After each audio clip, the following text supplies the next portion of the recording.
Shalom teman-teman YCCR semuanya dimanapun kalian berada. Selamat siang, salam jumpa kembali dalam program Mantano.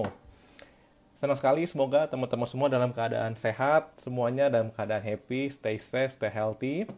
Dan pada siang hari ini, seperti yang sudah diinfokan sebelumnya, mungkin teman-teman ada lihat story, ada lihat di feed, bahwa siang hari ini kita mengadakan bonus session sebagai kelanjutan dari rekoleksi luka batin kita, di mana siang hari ini kita akan menjawab setiap pertanyaan, mohon maaf nggak setiap pertanyaan, akan menjawab beberapa pertanyaan yang ditanyakan oleh teman-teman sekalian, ya, yang muncul ke inbox dari kami seputar rekoleksi luka batin. Teman-teman, saya percaya semua sudah disembuhkan. Kita beriman Tuhan sudah menjamah kita. Saya bisa lihat muka-muka orang tersenyum, ya. Saya bisa melihat muka-muka teman-teman yang bersinar gitu ya, setelah mengikuti retret luka batin ini, rekoleksi luka batin ini. Teman-teman semua, siang hari ini nanti kita akan berbicara dengan Pak Vincent, salah satu pembicara untuk sesi yang ketiga, untuk mencoba membantu kita semua menjawab pertanyaan dari teman-teman. Ya, akan tapi kami mohon maaf, nggak semua pertanyaan bisa kami jawab. Mengapa? Karena banyak sekali yang masuk, teman-teman semua. Banyak sekali yang masuk, yang tentunya kalau kita satu persatu kita baca akan habis waktu dan nggak akan keburu. Jadi saya mencoba untuk menjawab beberapa pertanyaan yang kami, tim dari YCCR, sudah mensortir dan tentunya yang bermanfaat bagi kita semua sebagai kelangsungan rekoleksi. Teman-teman, saya akan mulai dengan doa sebentar sebelum kita lanjut. Mari teman-teman kita siapkan hati, kita tenangkan hati sebentar. Demi nama Bapa, Putra, Roh Kudus, amin. Allah Bapa dan Kerajaan Surga, kami mengucap syukur, kami berbahagia pada siang hari ini, jika Tuhan masih memberikan kami suatu anugerah kenikmatan, Tuhan masih memberikan kami rahmat. Bapa dalam Kerajaan Surga, kami percaya kami ada hari ini adalah karena Tuhan. Kami bersyukur untuk rekoleksi luka batin yang sudah kami jalankan beberapa hari yang lalu. Bapa, kami percaya Tuhan sudah menjamah kami, Tuhan sudah memulihkan kami. Jika sebelumnya mungkin masih ada kepahitan, kami masih tawar hati, tapi dengan iman kami percaya Tuhan sudah menyembuhkan kami. Dan dengan pasti kami mau melangkah bersama dengan Tuhan, karena kami percaya Tuhan punya masa depan yang jauh lebih indah, Tuhan. Tuhan memiliki harapan, masa depan yang jauh melebihi apa yang kami bayangkan. Kami gak mau terbelenggu dengan luka kami gak mau stuck dalam masalah kami, tapi kami mau melangkah bersama dengan Tuhan. Bapak, siang hari ini kami ingin melanjutkan rangkaian rekoleksi sebagai penutup dari semua. Kami ingin menjawab setiap pertanyaan dari teman-teman yang masuk. Bapak hadir dalam acara ini, dalam program live ini, agar sungguh-sungguh apa yang kami diskusikan dengan Pak Vincent nanti dapat bermanfaat bagi kami semua. Ini doa kami Tuhan, kami manusia biasa, jauh dari sempurna, tapi kami naikkan semuanya ke dalam nama-Mu Tuhan Yesus Kristus, Tuhan dan Juru Selamat kami, Allah hidup dan berkuasa, kini dan sepanjang segala masa. Amin. Nama Bapa, Putra, Roh Kudus. Amin. Oke, teman-teman semua, sebelum kita kontak ke Pak Vincent, saya akan mencoba membacakan sambutan, ya, sambutan dari moderator BPK PKK KAJ, yaitu Romo Kris Purba. Saya minta perhatian teman-teman sebentar untuk saya membacakan sambutan dari Romo Kris, ya. Bro and sis dimanapun Anda berada, konon ada yang ikut rekoleksi bebas dari luka batin ini dari benua Antartika. Rekoleksi ini merupakan persembahan YCCR Jakarta, terselenggara lewat live on Instagram karena pandemi COVID-19. Karena lewat Instagram, maka jangkauannya juga jauh lebih luas, apalagi free. Jadi juga lebih banyak orang yang terberkati oleh rekoleksi online ini. Praise the Lord. Rekoleksi ini adalah sebuah upaya untuk membantu kita melepaskan beban-beban batinia yang selama ini kita genggam erat-erat, sehingga hidup kita menjadi terbelenggu, kita kurang happy and enjoy life. Sebab beban-beban batin itu menjadikan kita orang-orang yang sakit, baik fisik maupun psikis. Padahal kan semua kita ingin hidup happy and enjoy life. Betul kan ya? Untuk membantu kita sembuh dan hidup yang happy itu, kita telah mengikuti 6 sesi dalam rekoleksi program Mantano ini. Kita telah mulai dengan sesi apa itu luka batin dan sebab terjadinya, lanjut dengan sesi-sesi akibat-akibat luka batin, pengampunan, doa penyembuhan, dan pelayanan doa, healing worship, dan terakhir, bulletproof my life from next wave of luka batin. Keren-keren kan sesinya, bro and sis? Bro and sis, perlu kita sadari, agar kita bisa sembuh, kita harus punya sikap dasar yang menunjang itu. Sikap dasar yang pertama adalah iman kepercayaan bahwa Yesus Tuhan dapat menyembuhkan kita. Iman dan harapan akan kesembuhan jugalah awal kesembuhan orang-orang yang mengalami mukjizat penyembuhan. Itulah juga awal penyembuhan orang-orang yang berziarah ke tempat-tempat suci atau penampakan Bunda Maria, seperti Lourdes dan tempat-tempat peziarahan lainnya. Dan sikap iman kepercayaan bahwa Yesus Tuhan dapat menyembuhkan itulah juga sikap awal yang harus kita miliki bila kita ingin disembuhkan Tuhan. Selama dan setelah rekoleksi ini. Bro and sis punya itu kan ya? Sikap dasar kedua untuk mendapat kesembuhan dari Tuhan bisa kita timba dari permintaan Yesus kepada orang-orang sakit yang minta disembuhkan. Coba cermati salah satu contoh penyembuhan dalam Injil. Kisah tentang seorang yang sudah 38 tahun sakit dan menunggu untuk disembuhkan di kolam Bethesda.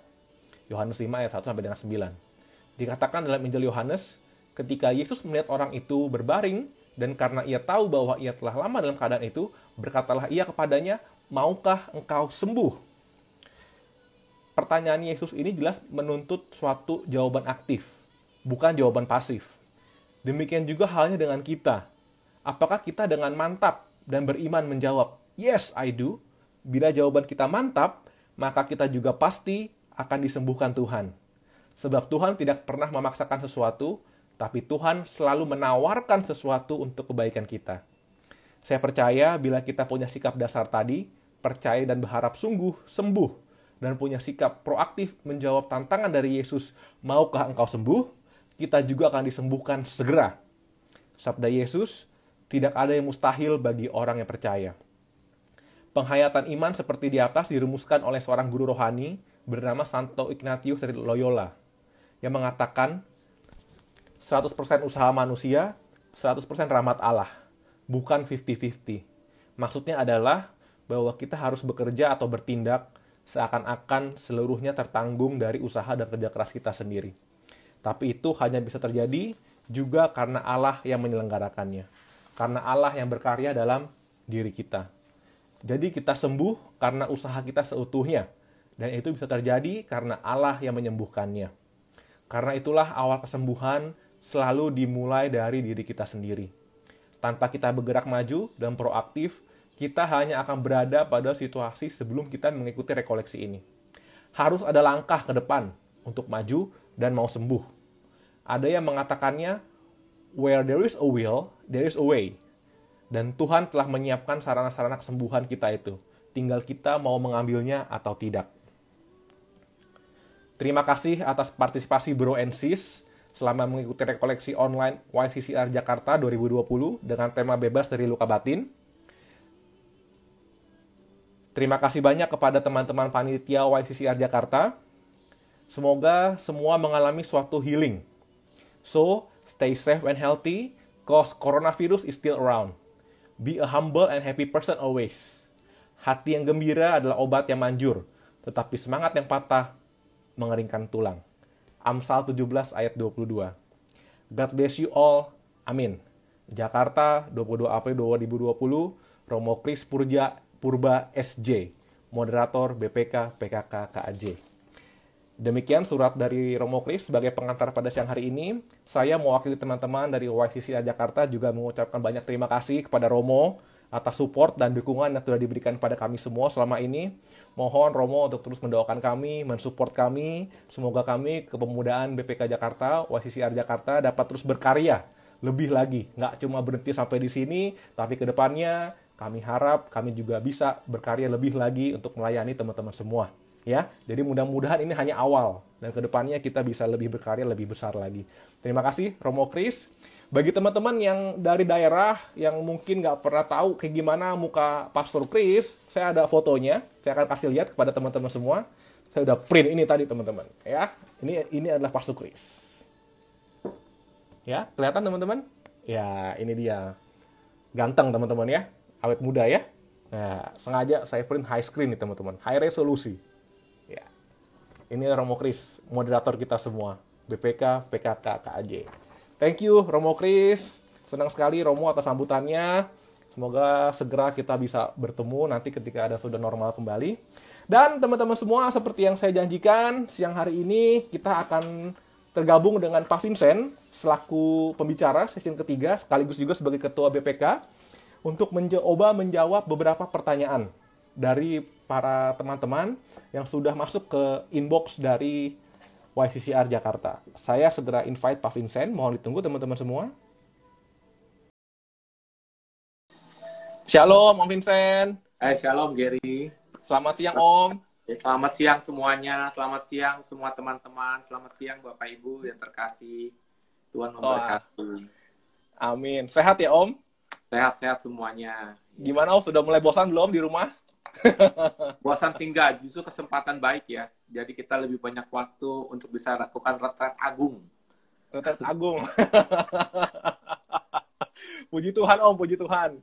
Dari sekian banyak message yang masuk, sharing yang masuk, sepertinya banyak teman-teman yang sangat terberkati dengan rekoleksi ini Om.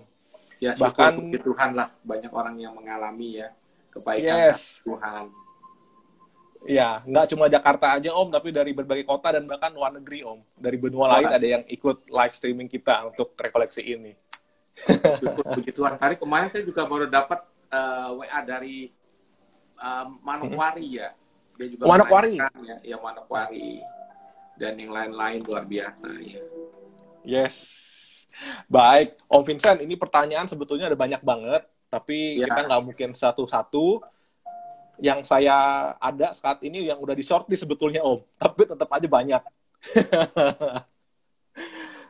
Tapi nggak apa-apa, saya akan coba pandu ya Om untuk pertanyaan dari setiap peserta. Nah, yang pertama nih Om, ada peserta yang tanya, adakah cara lain untuk mengampuni selain dengan cara membayangkan orang atau peristiwa yang ingin diampuni? Karena sulit untuk membayangkannya. Nah, ini mungkin ada orang yang sulit membayangkan muka orang yang menyakitinya nih Om. Yang kalau lihat mukanya, ingat muka-mukanya, kayaknya lagi jadi luka batin lagi. Ada tips nggak Om? Jadi begini Jerry, ya jadi luka batin itu kan adalah terjadi di alam bawah sadar kita. Ya, jadi bukan di keadaan sadar. Ya, jadi kan kita manusia terjadi 90% alam bawah sadar, 10% alam sadar. Nah, justru luka batin itu terjadi di alam bawah sadar. Jadi bagaimana penyembuhan atau pengampunannya juga harus masuk ke alam bawah sadar. Ya, dan bukan hanya memakai pikiran. Ya, kadang-kadang pikiran kita mengatakan bahwa saya mau mengampuni, tapi kok nggak bisa. Nah, itu yang banyak kali terjadi. Kenapa? Yaitu karena terjadi di alam bawah sadar. Alam bawah sadar kita belum menerima, belum bisa mau mengampuni. Nah, karena itu, jadi prinsip penyembuhan batin sebenarnya sederhana sekali. Kemarin sudah dijelaskan, saya ulang lagi. Jadi prinsipnya adalah kita menemukan akar dari luka kita. Ya, bisa kejadian waktu kita dalam kandungan, mungkin kita dalam waktu masa anak-anak, masa remaja, ya, masa dewasa, menemukan akar situasi yang buat kita tuh traumatis, ya. Siapa yang menyebabkannya? Bisa orang tua, ya, bisa saudara-saudara kita, ya, bisa siapapun, ya, itu mungkin teman kita, ya, mungkin pacar kita, ya, macam-macam bisa, ya. Jadi siapa orang itu dan situasinya gimana? Nah, kita harus temukan akarnya. Jadi mau nggak mau harus diingat Om. Ya, setelah kita menemukan akarnya, kita tahu bahwa kita dilukai oleh seseorang, ya, yang sangat mungkin kita marah, kita memunculkan kembali luka itu. Jadi kita ingat.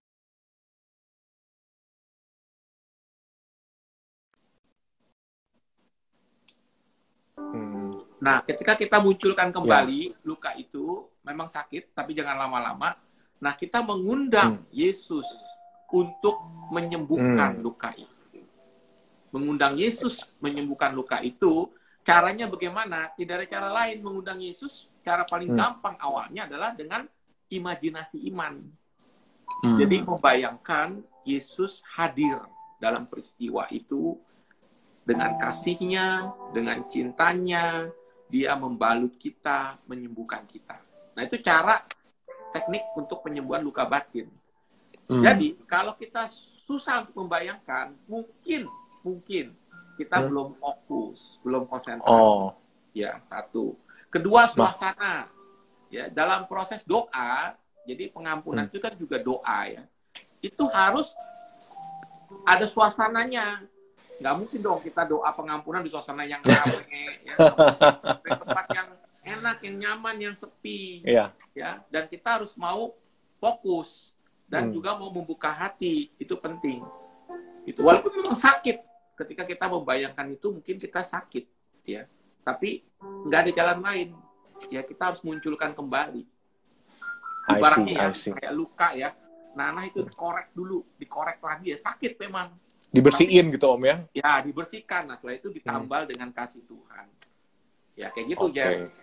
I see, cukup menjawab Om. Jadi, kalau memang mengadakan logika nggak mungkin, tapi kuncinya mungkin menghadirkan Yesus tadi ya Om, supaya kita bisa mengatasi itu semua. Baik, saya kira cukup menjawab. Om, terima kasih Om Vincent, itu yang pertama. Lalu ada lagi Om yang bertanya. Ini pertanyaan kayaknya lucu juga nih. Apakah ketika melihat orang lain mengalami kejadian buruk, juga dapat membuat kita terluka, walaupun hanya melihat kejadian orang? Ya, itu bisa terjadi ya. Bisa ya Om? Luka batin itu disebabkan mungkin kita mengalami ya dari orang lain, misalnya dari orang tua, dari teman. Tapi juga bisa terjadi ketika kita melihat suatu kejadian. Itu bisa. Jadi pengalaman traumatis, misalnya contoh ketika kita masih kecil, kita melihat loh kok misalnya mama kita ya dipukul sama papa kita. Terus kita tidak bertanggung jawab, misalnya kita melihat, bukan kita yang mengalami, tapi kita melihat kejadian itu. Ya, itu kita menyebutkan trauma atau melihat orang lain. Ya, jadi situasi itu bisa membuat kita terluka, walaupun kita sendiri nggak mengalami. Kita melihat keadaan. Ya. Paham. Traumatis. Ya, bisa karena melihat situasi. Bisa terjadi. Oke, ini sedikit mengembangkan pertanyaan ini Om. Nah, kalau itu yang terjadi bagaimana Om? Tetap kita mesti memohon belas kasih untuk melupakan itu atau gimana tuh Om ya? Kan luka batinnya kan lihat kejadian orang. Sama prosesnya, kita munculkan kembali peristiwa traumatik itu. Ya, kita setelah tahu akarnya, ini kepahitan saya, peristiwa ini, kita munculkan kembali. Ya, dengan cara kita bayangkan peristiwa itu terjadi kembali. Ya, kita melihat keadaan gitu, waktu kita melihat itu, kita rasanya marah, mungkin ya, atau rasanya kok kayaknya sedih, atau merasa kecewa, lihat keadaan kayak gitu, kita munculkan kembali. Nah, setelah itu, kita mengundang Yesus untuk hadir saat itu, kasih Yesus yang memulihkan kita, kasihnya yang memeluk kita, memberi kita kedamaian, kasihnya untuk memulihkan kita. Sama, kayak begitu. Paham, baik, thank you Om. Ini ada lagi pertanyaan Om. Ketika sesi, saya membayangkan harus mengampuni diri sendiri. Apakah itu salah?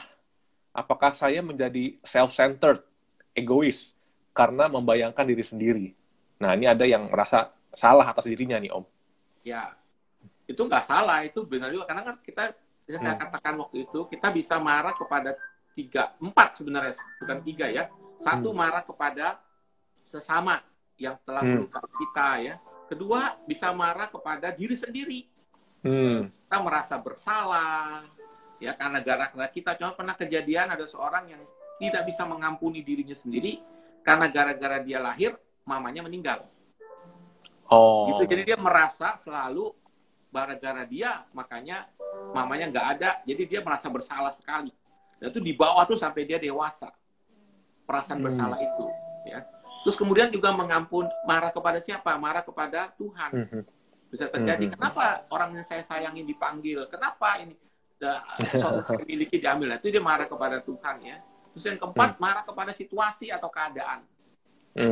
Nah, jadi kita bisa bukan egois kalau kita mau mengampuni diri sendiri. Artinya kita menerima diri kita mengasihi diri kita. Kan sabda Tuhan katakan, kasihlah sesamamu seperti engkau mengampuni mengasihi diri sendiri. Kita tidak mungkin bisa mengasihi orang lain kalau kita tidak mengasihi diri sendiri. Ya, baik. Berarti itu lumrah ya Om untuk lumrah. Jadi kita harus mohon belas kasih Tuhan, datang kepada Dia, mohon supaya kita bisa mengampuni diri sendiri, bisa menerima diri sendiri bahwa kita berharga di mata Tuhan. Tuhan menerima kita apa adanya. Ya, justru itu mungkin kunci untuk kita kelarin diri kita sendiri, baru kita mungkin bisa melangkah lebih jauh ya Om. Ya, betul sekali. Om, ini ada juga yang tanya, tadi Om sudah sedikit singgung mengenai orang yang sudah meninggal. Bagaimana kalau yang menyakiti kita nih orang yang udah meninggal, Om? Jadi mungkin udah susah kan untuk berdamai karena orang sudah meninggal, udah kebawa pikiran terus. Ya itu bagus tadi dengan teknik yang saya bilang, yaitu dengan imajinasi iman. Kan orangnya sudah nggak ada, ya. Mau apa dengan teknik imajinasi iman, membayangkan orang itu tetap walaupun sudah meninggal, kita bisa mengampuni dia supaya bebas. Bahkan ya orang yang sudah meninggal pun kasihan loh kalau kita belum bisa mengampuni dia. Dia juga seperti dalam tanda petik ya di alam sana seperti ada kayak masih utang. Makanya kan kalau orang mau meninggal kan selalu bilang ya, apa kalau ada itu bilang lalu tolong maafin ya kesalahan Bapak atau ini gini-gini kalau ada salah gini-gini. Kenapa? Karena itu memberatkan sekali. Oh, ya. Kalau kita tidak mengampuni, apalagi kalau udah meninggal, kasihan dia di alam sana. Paham. Oh, ya. Wah, ini Om Vincent punya banyak pengalaman nih, Om. hal ini. Itu saya pernah sering kali kan kalau mendoakan orang yang saya bilang, orang yang udah mau meninggal ya, itu selalu, dia harus bebas lepas dulu. Baik dia mengampuni, maupun dia diampuni. Supaya dia batinnya bebas. Ya, baru dia bisa meninggal dengan tenang. Cuma ada orang kan yang mungkin mesti terkonfirmasi gitu Om ya. Ada orang yang pakai logika, kayaknya kalau nggak real gitu kayaknya nggak puas. Tapi mau nggak mau ya harus gimana Om? Memang kita kadang-kadang iman ini kan tidak bisa dilihat. Ya, iman itu sesuatu yang, kan dikatakan iman adalah dasar dari segala sesuatu yang tidak kita lihat, bukti dari segala sesuatu yang kita harapkan. Jadi memang iman ini tidak bisa dilihat dengan mata, ini harus dengan hati. Gitu. Nah, sama dengan imajinasi iman, ketika kita mengampuni orang yang sudah meninggal, itu kita percaya pertama batin kita tenang, damai. Kedua, orang yang kita ampuni juga dia plong di sana. Ya, paham. Iman kuncinya ya, Om. Iman, karena itu yang dikehendaki Tuhan ya. Barang siapa punya iman, bisa pindahin gunung. Nah, ini salah satunya. Kita punya iman, percaya Tuhan sudah mengampuni, dan baik kita maupun yang membuat kita luka sudah diampuni gitu ya, Om. Ya. Om, saya sebelum lanjut ke pertanyaan berikutnya, saya ingin bacakan sebuah sharing dari peserta, Om, yang berkaitan dengan hal ini. Mungkin Om Vincent juga bisa dengar, teman-teman viewer juga bisa dengarkan. Saya mengira luka kepada mama papa saya sudah beres.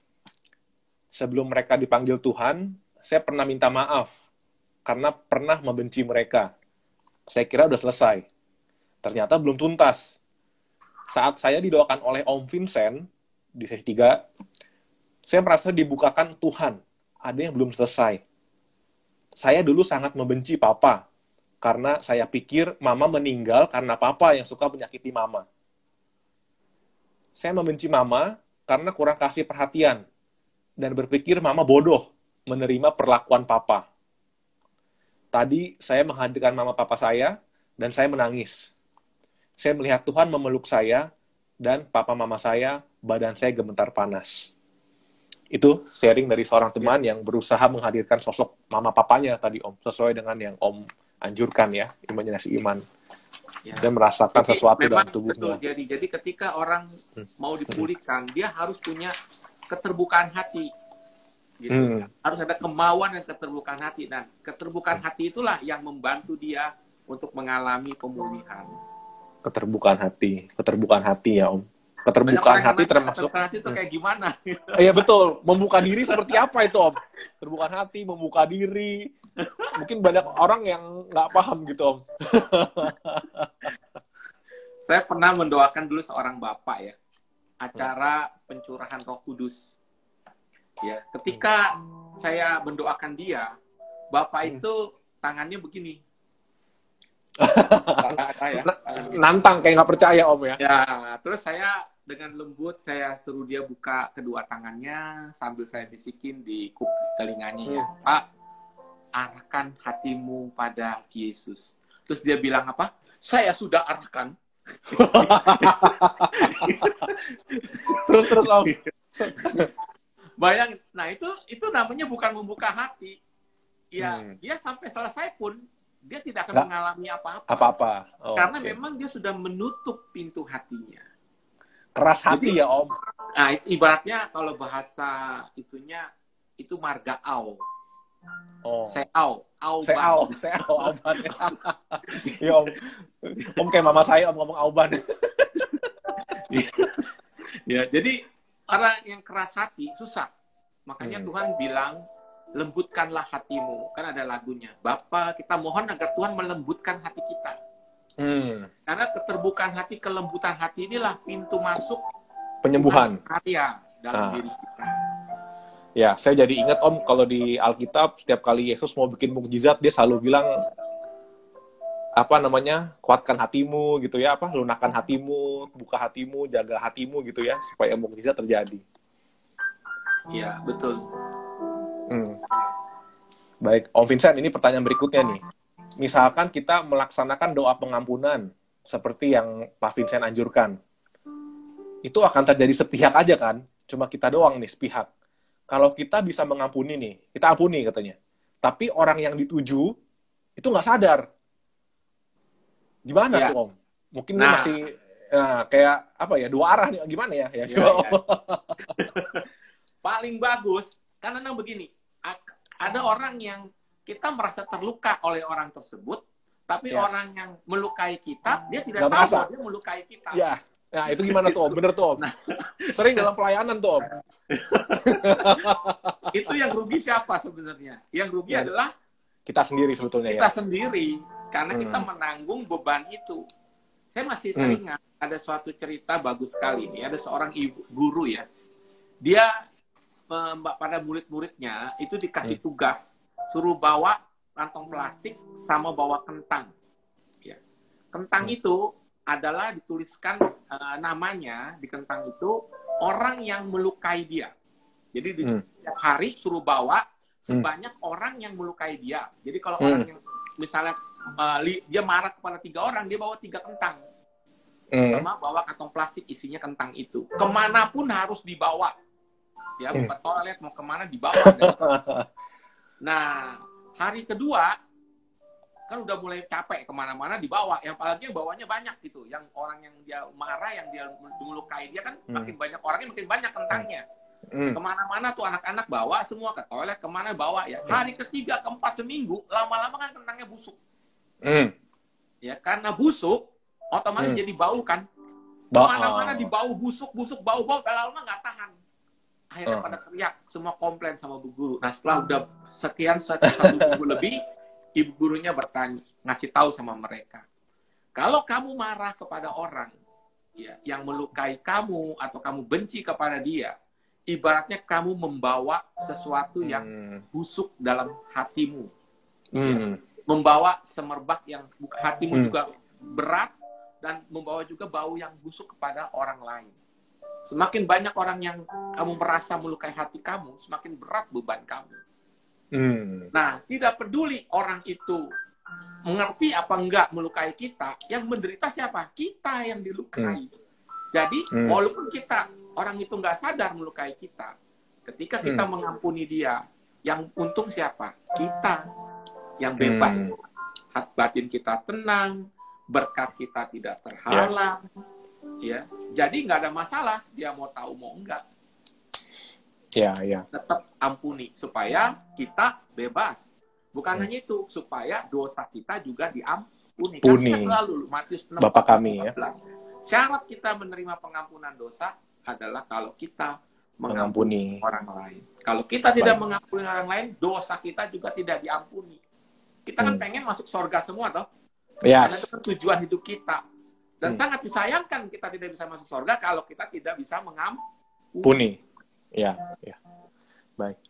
Saya jadi ingat suatu quotes yang saya pernah baca, Om. Kalau kita nggak bisa mengampuni, itu seperti kita minum racun, tapi kita berharap orang lain yang mati gitu. Padahal bukan mereka yang mati gitu ya, tapi sebetulnya kita yang mati pelan-pelan gitu. Jadi makanya kita harus pasti pengampunan. Nah, Om, ini pertanyaan berikutnya masih nyambung sama yang tadi. Apakah setelah mengampuni, relasi harus sama seperti tidak terjadi apa-apa?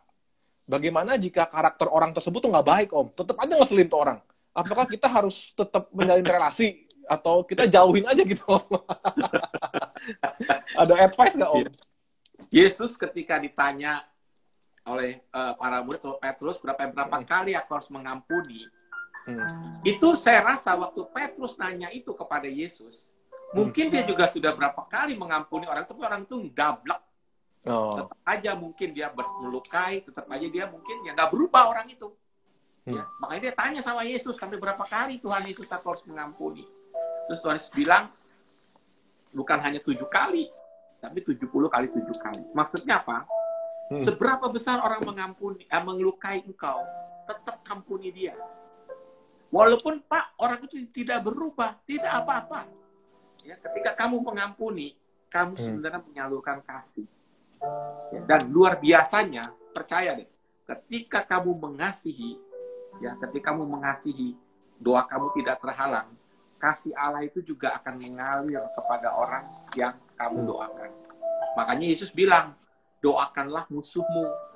Ya, doakanlah orang yang telah melukai kamu. Jadi bukan hanya mengampuni saja loh, tapi juga mendoakan dia. Dan percaya, saya sangat percaya, kuasa doa itu luar biasa untuk merubah seseorang. Tapi nggak sekali jalan ya, nggak sekali instan. Ya, perlu terus menerus. Tanpa Roh Kudus kayaknya nggak bisa itu Om ya. Iya. Susah banget itu kayaknya Om. Betul. Nah itulah kasih. Om, ini saya bacakan sharing lagi Om dari seorang teman. Ya. Karena ada cukup banyak Om, jadi harus kita imbangi sharing dan pertanyaan. Ada yang sharing seperti ini. Saya bersyukur ada PLB online ini. Rencana saya mau berangkat PLB di Tumpang akhir Maret. Tapi karena ada pandemi jadi batal. Waktu Cimaria sharing, saya berpikir untuk berdoa bagi bapak saya. Tapi hari ini ketika Pak Vincent mengajak berdoa, saya ingat peristiwa 3 tahun lalu, di mana saya harus DO dari kampus, karena tidak bisa selesaikan skripsi. Saya jengkel sekali dengan dosen pembimbing, dan kaprodi saya. Karena saya sudah maju ke wakil dekan, dan diberi kelonggaran waktu untuk menyelesaikan skripsi sampai beberapa waktu. Tapi dosen pembimbing saya nggak mau nyidang, dan kaprodi juga tidak memberi bantuan. Hari ini saya ingat peristiwa itu, dan ternyata itu sangat melukai saya. Padahal saya berpikir saya sudah baik. Puji Tuhan, saya boleh diingatkan dan mendapatkan cara berdoa pengampunan. Saya akan terus mendoakan hal ini. Terima kasih, puji Tuhan, God bless you. Ya, oh iya. Even hal simple ya Om, dengan dosen bisa susah mengampuni ya Om. Karena nggak dilulusin atau dipersulit gitu ya.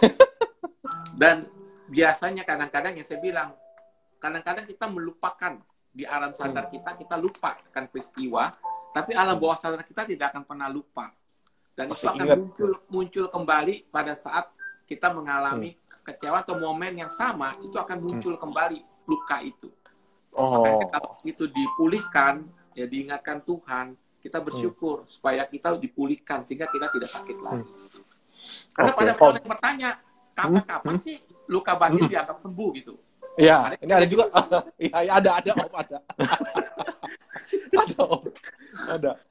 Ya. Berarti terus-menerus lah itu Om ya? Iya, enggak ada orang yang bertanya, kapan sih saya mendoakan dia, sampai kapan luka batin itu dianggap sembuh gitu ya. Sampai ketika kita mengingat orang itu, atau kita bertemu atau mengingat orang itu, kita tidak sakit lagi. Oh, oke. Tapi yang ada adalah malah justru kasih. Mau mengasihi dia. Jadi kalau kita ingat orang itu, tiba-tiba kita merasa masih jengkel, masih kesel, berarti ada yang belum beres. Ya, belum kelar ya Om. Doa lagi. Kapan sampai kita mengingat orang itu rasanya bukan kesel tapi kasih. Nah itu. Paham. Om, ini berhubungan sama pernyataan Om barusan. Ini ada yang tanya seperti ini. Ini udah dijawab sih, cuma saya sampaikan aja. Ya. Saya pernah ngikuti retret PLB 7 hari. Pembimbingnya seorang pastor master lulusan Amerika. Pulang PLB saya merasa plong. Pernah konseling psikiatri profesional 2 kali, hipnoterapi 2 kali, terapis profesional 2 kali. Tapi setelah berjalannya waktu, mengapa setelah 40 tahun bisa muncul kembali? Setelah 40 tahun bisa muncul kembali. Bagaimana ya? Apa yang harus saya lakukan? Terima kasih. Balik lagi Om, udah 40 tahun Om. Waduh. Makanya gini, itu kita penyembuhan luka batin itu awal ya, jadi kita harus tetap pelihara hidup rohani kita dengan apa? Kalau kita ikut seminar pertumbuhan kita harus pelihara dengan 4 jari-jari kehidupan kita. Yaitu apa? Doa, firman, sabda Tuhan, komunitas, dan pelayanan. Kita harus pelihara hidup rohani kita seperti itu. Karena kalau kita nggak pelihara, itu gampang tergoda lagi, jatuh lagi. Ya, kedagingan kita sama kuasa kegelapan itu akan menyeret kita. Maka kita harus pelihara terus rohani kita dengan 4 jari-jari pokok itu. Dipelihara terus supaya berputar ya Om. Iya, supaya tetap terus menerus kita rohani kita terjaga. Gitu. Apalagi saat-saat pandemik ini kita work from home segala macam, banyak waktu. Coba banyak doa deh. Ya, jadikan retret agung. Ya. Karena banyak orang yang sekarang ini malah saya dikasih sama temen ya. Nih kan banyak waktu. Ini ada film bagus nih. YouTube. Segala macam Tol lah gini-gini saja. Kesempatan sekarang ini lebih banyak doa. Oke. Agung. Ya, itu menampar saya juga ini Om.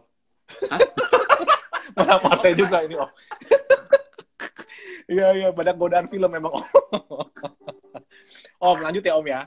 Ini ada yang nanya nih, pernikahan nih Om. Ada teman nikah Katolik. Terus yang suami selingkuh. Dan akhirnya cerai pengadilan.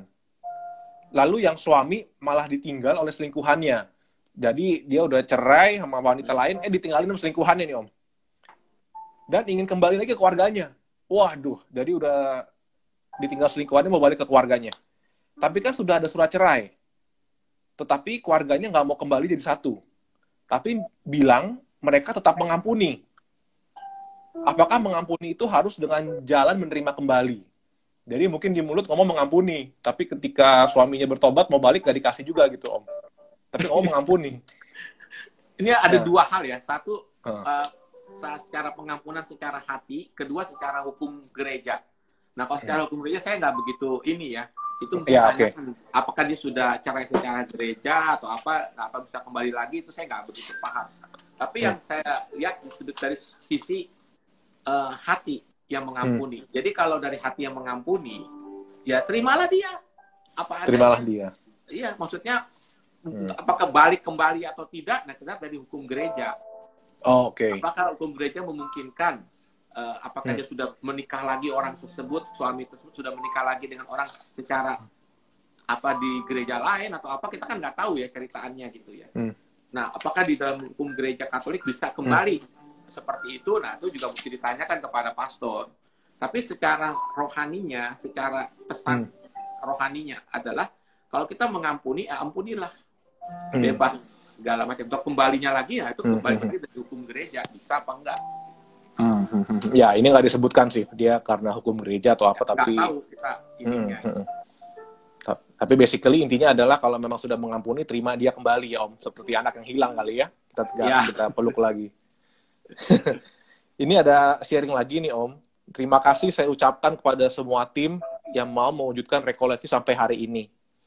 Hari ini saya sedikit lega karena saya bisa menangis lagi yang sebelum-belumnya susah. Saya sudah mengampuni nggak jelas ini Om. Saya nggak pernah ketemu papa saya wujudnya seperti apa. Karena dari baby sudah ditinggalkan, entah kemana. Juga suami sudah menyakiti dan menyalahgunakan kepercayaan saya. Juga mertua dan ipar-ipar yang selalu memandang saya sebelah mata. Juga saya sudah mencoba memaafkan teman-teman saya yang sudah meninggalkan saya pas tahu saya sudah tidak punya rumah lagi sejak ditipu teman suami 2 tahun yang lalu. Wah, sekali lagi terima kasih. God bless you. Puji Tuhan, Om. Ya, syukurlah kalau dia bisa mengampuni orang-orang yang telah melukai, pengalaman-pengalaman traumatisnya, supaya batinnya bebas. Om, ini balik ke pertanyaan. Waktu kita tinggal 15 menit lagi, Om. Nggak berasa ini, Om. Bagaimana cara mencegah sebuah pengalaman pahit untuk tidak menjadi luka batin? Wah, kadang ini susah nih Om ya. Pertanyaannya bagus sekali. Iya. Kayaknya pewarta yang nanya nih Om. Kadang kita menganggap sudah bisa menerima, tapi ternyata alam bawah sadar masih menyimpannya. Kalau langkah awal yang biasa dilakukan untuk melindungi diri dari sakit hati yang berulang bagaimana? Sebentar. kalau langkah awal yang bisa dilakukan untuk melindungi diri dari sakit hati yang berulang. Bagaimana? Jadi ini mungkin nanyanya Om, tadi mencegah pengalaman pahit supaya nggak jadi luka batin. Gimana tuh? Ya, ini sesuatu yang bagus sekali. Kita dapat mencegah tidak semua peristiwa itu bisa menyebabkan kita luka atau trauma. Tergantung dari cara pandang kita. Makanya ada satu sikap yang bagus sekali, kita bisa istilahnya sebagai pelindung diri. Yaitu dengan apa? Dengan berpikiran positif. Contoh ya, misalnya itu bisa membuat kita menjadi tidak terluka atau sebagai benteng. Ya. Contoh seorang anak yang dia dipukul sama orang tuanya, tapi anak itu punya pikiran positif. Oh, saya dipukul mungkin karena papa saya begitu baik sama saya supaya mendidik saya karena saya salah, supaya saya tidak melakukan seperti ini lagi. Nah, dia tidak akan terluka karena dia berpikiran positif. Jadi positive thinking itulah yang melindungi kita dari perlakuan. Contoh lain, kemarin kalau nggak salah ada yang nanya, kalau tidak salah waktu session yang lalu ya, itu gimana ya, saya benci sekali sama papa saya sering maki-maki saya, mukulin saya, gini, kok tidak berubah, ya, saya benci sekali sama dia, gini. Terus kalau kita positive thinking, kita berkebalikan, justru kita harus kasihan papa kita. Kenapa papa kamu demikian? Mungkin dulu dia mengalami hal yang sama. Dia perlu dikasihani. Dan kalau kita berpikir begitu, nah kita akan terhindar dari luka. Jadi bukan kemarahan yang kita terima, tapi malah justru kasih. Jadi kita kasihan gitu. Nah itu salah satu pelindung supaya kita jangan sampai jadi kena trauma atau luka. Dengan berpikiran positif. Jadi di balik peristiwa itu ada sesuatu yang baik. Misalnya di kantor, kenapa ya orang ini kok selalu menjegal saya? Ya, biasa kita kan reaksinya negatif. Wah, gue marah sama dia. Kurang ajar dia, gini. Tapi kalau kita berpikir positif, bahwa, oh kenapa dia begitu ya? Mungkin dia pernah mengalami luka. Kasihan loh dia. Seperti itu. Saya mengasihi dia. Saya kasihan sama dia. Bahkan saya mendoakan dia. Nah, itu kita akan terhindar dari luka itu. Berpikiran positif. Kita dari luka batin adalah kalau kita berpikiran positif. Om, kan ada 4 tipe orang kalau secara psikologi, Om. Ada sanguin, melankolik, plekma, sanguin, melankolis, kolerik, plekma. Nah, ada orang yang bilang orang sanguin nih, paling nggak ada luka batin karena ketawa terus. Kalau gua kan Ger melankolis, Ger. Orang ngomong apa mah gua kepikiran. Nah, gimana dong gua lahirnya melankolis? Nah, itu gimana tuh, Om? Kalau ada yang pembenarannya begitu. Tuhan ciptain gue begini, gue susah aja. Ya, karena sifat orang masing-masing lah ya. Tipe orang, sifat orang. Masing-masing. Ya. Tapi, walaupun berbagai macam tipe kita, berbagai macam ini kita, ya kita kan belajar. Dari segala peristiwa, kita kan belajar. Motifnya apapun, kita belajar prinsip-prinsip sabda Tuhan dan juga belajar dari kehidupan. Ya, kita lakukan aja. Yang paling Tuhan kan juga tanamkan kepada kita untuk selalu berpikir positif. Nah, itu balik lagi tadi. Ya, untuk mencegah kita mengalami luka batin, coba kita berpikir positif. Roma 8:28 itu bagus sekali. Allah turut mendatangkan kebaikan ya, bagi itu setiap peristiwa yang kita alami, pasti ada bagian rencana Allah yang indah. Mungkin karena kesalahan kita, tapi Tuhan dapat mengubahnya menjadi suatu yang baik. Jadi ini berlaku tuh general untuk semua orang, semua tipe manusia. Jadi nggak ada alasan sebetulnya ya, Om? Iya, nggak ada alasan pembenaran diri. Iya, nggak ada alasan. Om, pertanyaan berikutnya, gimana cara untuk bisa tetap bertahan dan terus punya kekuatan di tengah proses Tuhan? Apalagi pengampunan ini kan juga harus bertahap. Apakah ada tips? Nggak ada jalan lain. Kita tiap hari harus terus datang pada Tuhan Yesus. Karena dialah sumbernya. Kita nggak bisa dengan kekuatan kita sendiri. Butuh rahmat.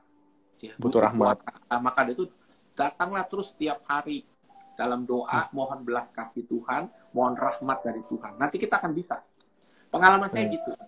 Ya, jadi kalau kita kurang doanya, susahlah kita untuk mengampuni. Susah. Ya, tapi ketika kita rajin berdoa, terus diulang-ulang, terus lama-lama, ya kita akan mengalami itu, mengalami pengampunan, mengalami kasih. Gak usah contoh deh, ketika kita penyembahan aja misalnya ya, kita berdoa penyembahan pada Tuhan, ya menyembah Tuhan. Itu kalau kita ulang-ulang terus ya, menyembah Tuhan terus, lama-lama kita kan mengalami sesuatu. Ya. Jadi bukan sekedar main-main hanya sekali, 2 kali gitu, enggak, terus ya. Kita akan mengalami masuk hadirat Tuhan. Tuhan akan pulihkan kita. Mungkin di situ kita bisa bangun kebiasaan ya Om. Seperti ada lagi sesak ya, seperti kayak ada bola tenis yang mau keluar ya. Disitulah kita akan mengalami hadirat Allah. Ya, jadi kuncinya terus datang pada Dia, nggak ada jalan lain.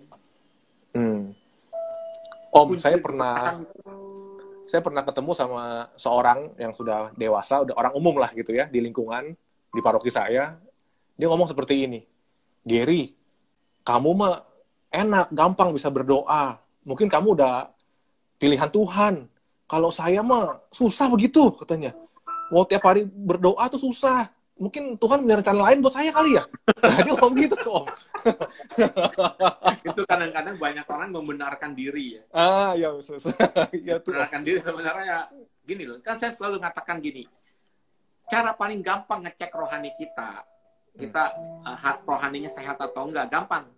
Kalau tubuh kan, kalau ngecek rohani adalah pergi ke dokter medik atau dokter dicek ya, SGPT, SGOT, kolesterol segala macam. Nah, kalau cara paling cek rohani kita sehat atau enggak, cara gampang.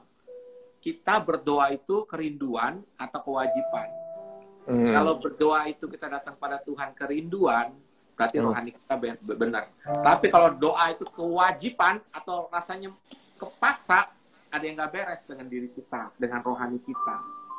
Maka itu kalau udah keadaan kayak begitu, apa yang kita lakukan? Kalau udah males nih, doa, rasanya males doa ya, dilawan. Harus dilawan. Artinya kita harus lakukan, lawan. Walaupun rasanya hambar, nggak apa-apa jalan.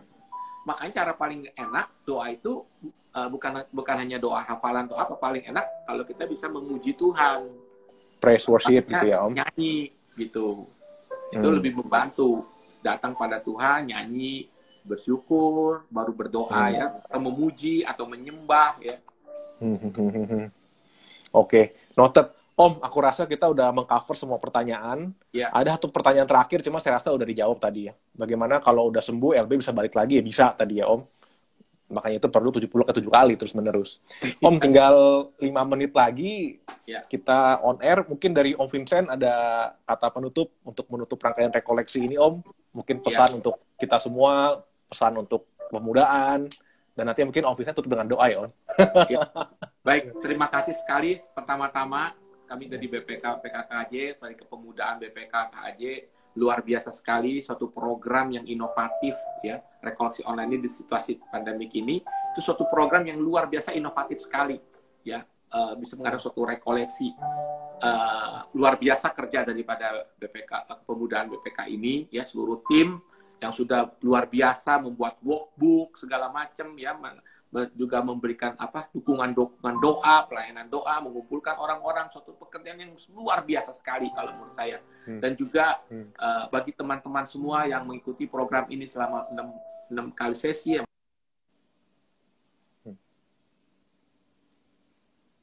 Anda mengikuti ini bukan secara kebetulan, sesuatu rencana Allah. Dan program ini baru awal ya, kita nggak bisa mengalami suatu pemulihan secara total kalau kita tidak pelihara. Jadi saya berpesan pada teman-teman semua yang mendengarkan program ini untuk terus-menerus empat jari-jari itu, yaitu doa, sabda Tuhan, komunitas, dan pelayanan. Ya, nanti Anda terus lakukan itu supaya Anda terpelihara hidupmu. Dan kemudian saya berharap juga pemudaan ini kalau bisa bikin rekoleksi yang lain gitu ya. Yang sesuai dengan ini, sehingga nyambung gitu loh ya, nyambung, banyak orang yang menjadi sangat butuh sekali. Noted Om, saya udah catat Om. Iya. Baik, saya mau mengundang teman-teman semuanya di akhir daripada program ini, kita untuk sekali lagi mengalami kasih Tuhan. Kita akan menyanyikan satu lagu, kita mengundang kasih Allah untuk memenuhi hati kita. Biarpun pada siang ini saya mau mengajak Anda semua, para pendengar, dan juga semua teman-teman yang mengikuti program ini, Anda boleh menyiapkan hati Anda saat ini, boleh memejamkan mata, membuka hati kepada Tuhan, Untuk siang ini kita boleh mengalami kasih Tuhan, boleh mengalami cinta Tuhan. Saat ini dalam keadaan tenang, Anda boleh pejamkan mata, buka hatimu lebar-lebar, fokus pada Yesus. Dia Tuhan yang hadir. Sesuai sabdanya, dia tidak dibatasi oleh ruang dan waktu. Dia hadir dengan cintanya. Bayangkan Yesus ada di hadapanmu pada saat ini. Bayangkan Yesus yang mengasihimu. Bayangkan Yesus yang mencintaimu hadir dengan kasih-Nya. Wajahnya yang penuh kasih, wajahnya yang lembut, wajahnya yang penuh cinta memandang engkau dengan kasih yang tak terbatas. Mari kita mengundang dia agar kasih-Nya mengalir memenuhi kita. Kasih dari surga memenuhi tempat ini, memenuhi tempat ini. Kasih dari Bapa surgawi, kasih dari Bapa surgawi, kasih dari Yesus mengalir di hatiku. Kasih dari Yesus mengalir di hatiku, membuat damai di hidupku, membuat damai di hidupku, mengalir kasih dari tempat tinggi, mengalir kasih dari tempat tinggi, mengalir kasih dari tahta Allah Bapa, mengalir kasih dari tahta Allah Bapa, mengalir, mengalir, mengalir, mengalir, mengalir, dan mengalir, mengalir memenuhi hidupku, mengalir memenuhi hidupku. Biarlah kasih Yesus pada siang ini memenuhi hatimu. Amin. Rasakan kasih Yesus mengalir memenuhi hidupmu pada saat ini. Rasakan damai Yesus mengalir memenuhi hatimu pada saat ini. Rasakan kuasa Yesus mengalir memenuhi dirimu pada saat ini. Rasakan dekapan kasih, rasakan dekapan cintanya mengalir. Tuhan Yesus, biarlah kasih-Mu mengalir dalam hati kami, dalam hati anak-anak-Mu yang ada saat ini Tuhan. Biarlah kuasa tak terbatas, kuasa kasih-Mu melingkupi kami semuanya. Melingkupi anak-anak-Mu yang ada saat ini Tuhan. Menyembuhkan hati yang terluka, membebaskan yang terbelenggu, menguatkan yang lemah, memulihkan yang terluka, memberikan damai dan sukacita, memenuhi hati kami semuanya pada siang ini. Terima kasih Tuhan, damai-Mu, kasih-Mu mengalir memenuhi kami semuanya. Terima kasih Tuhan Yesus, berkat-Mu turun atas kami, di dalam nama Bapa dan Putra dan Roh Kudus. Amin. Baik, jadi teman semuanya, Tuhan memberkati kita semua. Biar damai Kristus, kasih Yesus selalu dialami oleh kita. Amin. Amin. Om Vincent, terima kasih untuk pelayanannya, untuk doanya. Salam sejahtera selalu, Om. Salam buat istri dan keluarga. Stay safe dan stay healthy, Om, di tengah pandemi ini. Ya, sama-sama Tuhan berkati semuanya. Baik. Sampai jumpa, Om. God bless ya, Om. Sampai jumpa. Yuk. Baik. Oke, teman-teman, sekian session kita bersama dengan Om Vincent untuk Q&A. Dengan demikian berakhir sudah rangkaian acara rekoleksi kami Kepemudaan BPK Jakarta. Bagi teman-teman yang ingin melihat kembali sessionnya bisa lihat di workbook. Dan juga saya lupa remind untuk kata sambutan Romo Kris tadi yang lebih lengkapnya teman-teman dapat lihat di workbook yang ke-6 ya, yang sudah teman-teman dapatkan. Oleh karena itu, saya, Gary, mewakili semua teman-teman kepemudaan, tim Digital Ministry, mengucapkan banyak terima kasih kepada semuanya tak terhingga, kepada Pastor Chris, kepada Pak Vincent, seluruh yang mendukung terjalan acaranya Rekoleksi Luka Batin ini. Tadi saya udah catat, Pak Vincent minta bikin yang lain. Mudah-mudahan dengan dukungan teman-teman semua, mampu kita jalankan. Oke, teman-teman, sekian dari saya. Sampai jumpa di acara-acara kepemudaan lainnya. Stay tune terus di yccr.jakarta untuk melihat update dari acara kami selanjutnya. Terima kasih teman-teman semua. God bless you all. Bye. Stay safe and stay healthy.